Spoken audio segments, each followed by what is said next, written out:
The rain was relentless, mirroring the storm inside me. I sat in my car outside the Golden Spoon, a cheap diner on the outskirts of Birmingham, the city lights blurring through the rain-streaked windshield. My hands gripped the steering wheel so hard my knuckles were white. Inside, my wife, Bronte, was having dinner with someone. Not just someone, but Lucien, her so-called business partner. I am Kendrick, 46, an IT specialist, and until a few weeks ago I thought I had a perfect life. A loving wife, a comfortable home, and a future we were building together. Now that future lay shattered at my feet, the fragments sharp and unforgiving. It started subtly. Bronte, a vibrant and affectionate woman, had become distant. Late nights at the office, unexplained absences, and a growing coldness that chilled me to the bone. She had always been meticulous about her appearance, but lately it was different. New clothes, a different perfume, a subtle but noticeable shift in her style. I tried to talk to her, but she brushed it off, blaming work stress, menopause, anything but the truth. I wanted to believe her. I desperately wanted to hold on to the illusion of our happy marriage. But the nagging feeling persisted, a knot tightening in my stomach with each passing day. Then came the phone. Bronte had left it at home one morning, a rare occurrence. It buzzed on the kitchen counter and I glanced at the screen. A message from Lucien: "Can't wait to see you tonight. Thinking of you." My heart stopped. Lucien wasn't just a business partner, he was a viper in our nest. I felt a wave of nausea wash over me, followed by a burning rage that threatened to consume me. I could have confronted her then, but something held me back. I needed proof, irrefutable evidence that would shatter her carefully constructed facade. I needed to know the extent of her betrayal, so I did what any betrayed husband would do. I hired a private investigator. It felt sleazy, like something out of a bad movie, but I couldn't trust my own judgment anymore. I needed an objective observer, someone who could see the truth without the filter of my love and devotion. The investigator, a gruff woman named Mallory, was efficient and discreet. Within a week she had photos and videos, Bronte and Lucien holding hands, kissing, entering a hotel together. The evidence was damning, undeniable. Watching those videos felt like a punch to the gut. It wasn't just the physical act of betrayal. It was the casual intimacy, the easy laughter, the stolen glances filled with longing. It was everything Bronte had stopped sharing with me, given freely to another man. The pain was unbearable, a raw, gaping wound in my soul. I felt like I was suffocating, drowning in a sea of despair. And now here I was, watching them through the rain-streaked window of my car. They were laughing, their faces close together. Bronte reached across the table and touched Lucien's hand. A simple gesture, but it spoke volumes. It was a gesture she hadn't offered me in months. I wanted to burst into the diner, confront them both, and unleash my fury.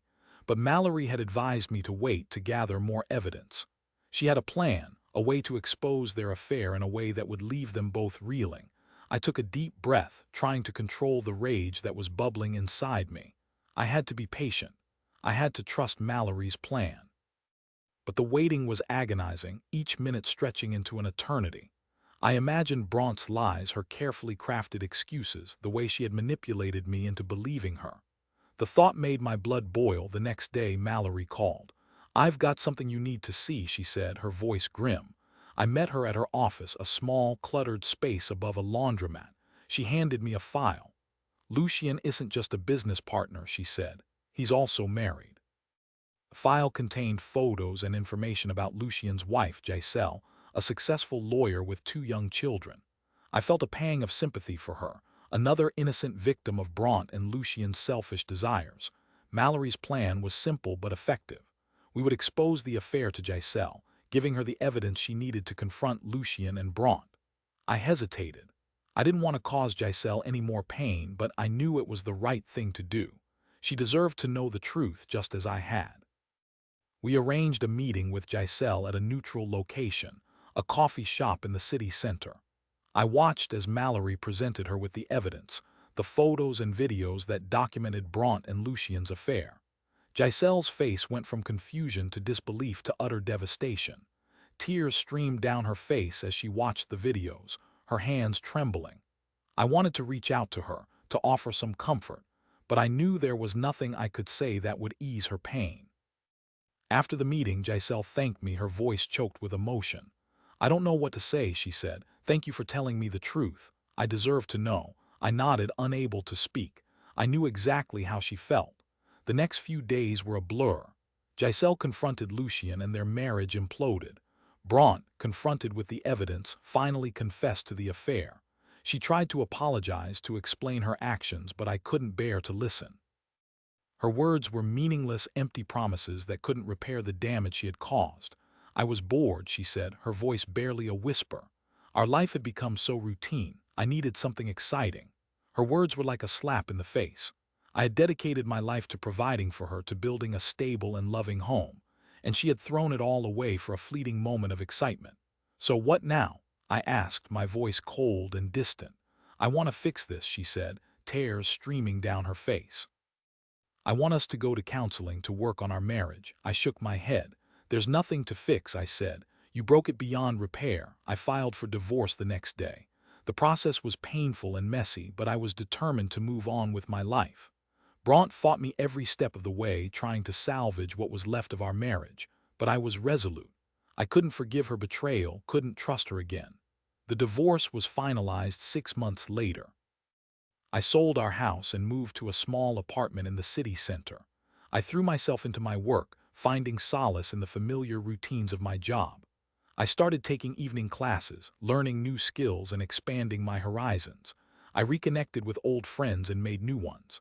Slowly but surely, I began to rebuild my life. Bronte's life, on the other hand, spiraled out of control. Lucien left her to return to Giselle, begging for forgiveness. Giselle, however, refused to take him back. He was left alone, his reputation tarnished, his career in jeopardy. Bronte lost her job and struggled to find new employment. Her friends distanced themselves from her, disgusted by her actions. She became a pariah, ostracized and alone. One evening I received a call from Bronte. Her voice was slurred and desperate. "I need your help," she said. "I have nowhere else to turn." I hesitated.